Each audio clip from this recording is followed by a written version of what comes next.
For this week's episode, I have chosen The Perfect Sleep, starring the very beautiful Rosalind Sanchez, Patrick Buchow, and Peter J. Lucas.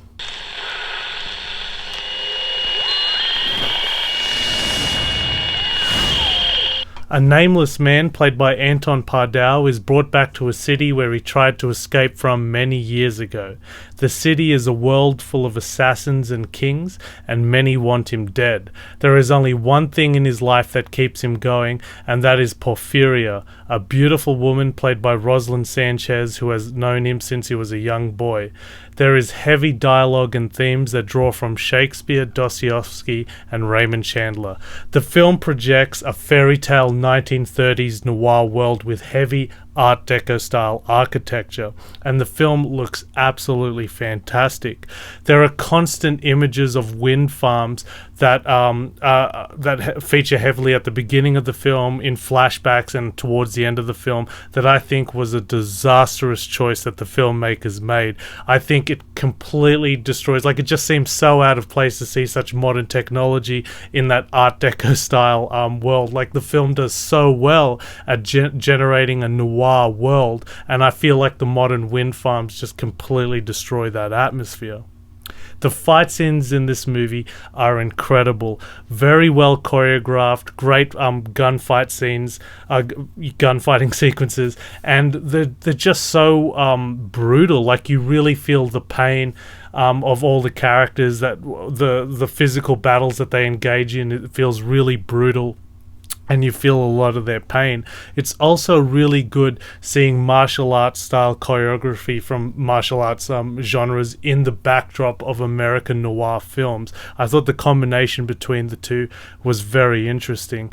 And I think, this being a low budget movie, I think a lot of the fight sequences in this film holds up to a lot of top tier productions.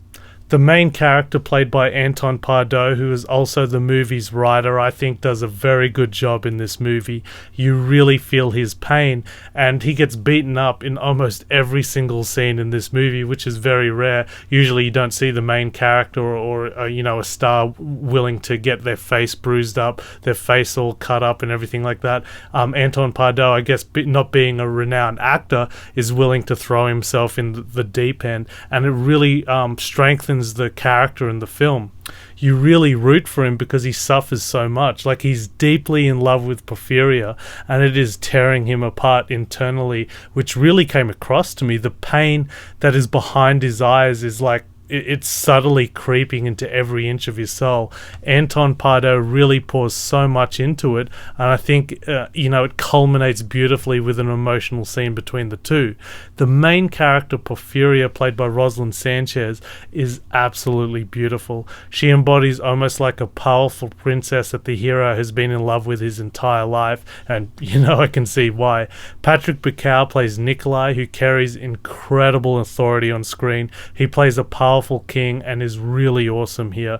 I was holding on to every scene he was in, and it's great seeing Russian actor Pasha D. Lynchnikov from Michael Mann's Miami Vice play a role in here too.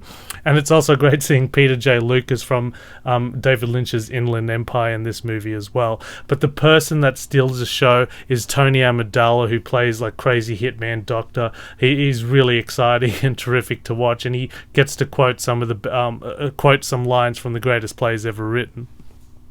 The movie was directed by Jeremy Alter, who was the co-producer and assistant director on David Lynch's Inland Empire, and he's worked on many movies. I think his experience in this movie really does showcase, the film looks really good, and it looks like all the actors were very comfortable, and they look like they had a really good time. And most of all, I just like the look of this movie. I think it's fantastic. Who knows what lessons he learned from working with the master David Lynch on Inland Empire.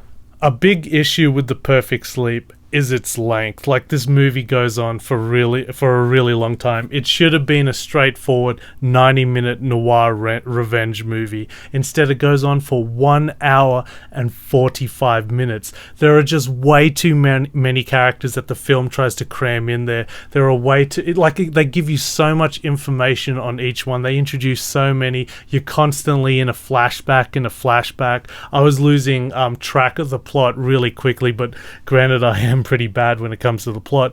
But the biggest issue with The Perfect Sleep is its relentless, absolutely relentless voiceover. It just doesn't stop. It comes to a point where it's almost like white noise. Like it's used to explain everything in the movie. And I was like I was tuning in and out of the movie sometimes, and the voiceover is just bombarding you with information. You're just like, hold on, man, slow down. I needed like a pad and pen to keep track of what he was saying. Like, it's just way too much.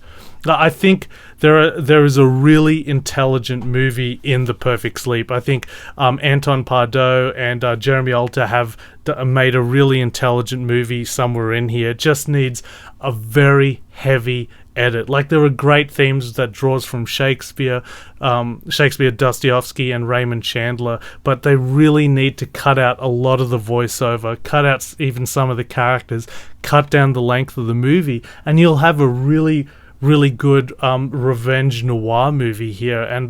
But unfortunately, as it stands at the moment, The Perfect Sleep feels like a really bloated first draft from two very talented filmmakers. Thanks for watching. If you like what you see, please hit the subscribe button. Like us on Facebook and follow us on Twitter. Check out our podcast at www.podmeifyoucan.com.